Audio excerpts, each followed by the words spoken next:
think agility ladders are just for athletes looking to boost speed. Here's why you might want to reconsider that belief.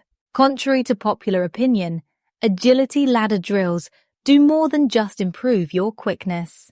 Research has revealed these simple-looking exercises actually enhance joint mobility and muscle elasticity in ways traditional stretching can't match. As we age, our bodies naturally become less flexible.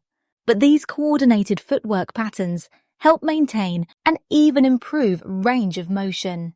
The constant changing of direction and quick foot movements engage multiple muscle groups simultaneously, creating dynamic flexibility that carries over into daily activities.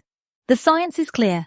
Regular practice with agility ladders can increase ankle mobility by up to 20%, improve hip flexibility, and reduce the risk of age-related stiffness.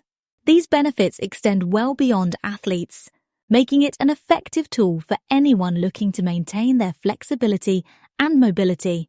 Ready to step up your flexibility game? Drop a comment below sharing your experience with agility training.